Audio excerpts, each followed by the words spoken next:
বৃহস্পতিবার আগরতলা বটতলা মহাশ্মশান পরিদর্শনে যান আগরতলা পৌর নিগমের মেয়র দীপক মজুমদার। তিনি নিগমের বিভিন্ন আধিকারিক নিয়ে সমস্ত বিষয় খতিয়ে দেখেন। পরে সংবাদ মাধ্যমের মুখোমুখি হয়ে তিনি বলেন, বিভিন্ন সময় দেখা যায় মানুষ মৃতদেহ সৎকার করতে এসে বিভিন্ন সমস্যার সম্মুখীন হয়। কিছু কিছু জায়গায় তাদের অর্থ বরাদ্দ করতে হয়। এই ধরনের সমস্যা এবং বেআইনি অর্থ বরাদ্দ যাতে না করতে হয় তার জন্য পরিদর্শন করতে আসা। পাশাপাশি শ্মশানের মতে আরও কিছু ডোম এবং পরিষ্কার পরিচ্ছন্নতার জন্য সাফাই কর্মীর প্রয়োজন রয়েছে।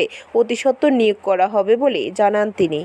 এসছি মূলত কিছু কিছু অভিযোগও থাকে অনেক সময় যারা দাহ করতে আসেন তাদের কিছু সমস্যাও থাকে বা তাদের কিছু দাবিও থাকে, বা আমরাও এই লোকাল কর্পোরেটরের সঙ্গে কথা বলেছি, আমাদের আধিকারিকরা জানেন, তারাও কিছুটা দেখেছেন। তা সার্বিকভাবে শ্মশানটাকে সুন্দর রাখা, পরিচ্ছন্ন রাখা, এটা আগরতলা পৌর নিগমের সাফাই কর্মী নিয়মিত করে থাকেন।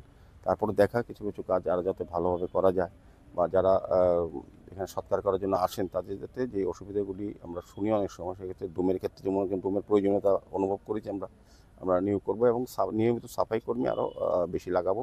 যারা ডিউটি করে তারা যাতে সুন্দরভাবে মানুষের সঙ্গে ব্যবহার ভালো করে, এবং আমাদের যে সরকার এবং পৌর নিগমের যে চিন্তা ভাবনা যে আমরা বিনা পয়সায় আমরা সৎকার করা হয়, কিছু কিছু অভিযোগ অনেক সময় আসে যে এখানে কিছু কিছু ব্যক্তি অবৈধভাবে টাকা তোলার ব্যবস্থা করে তারা।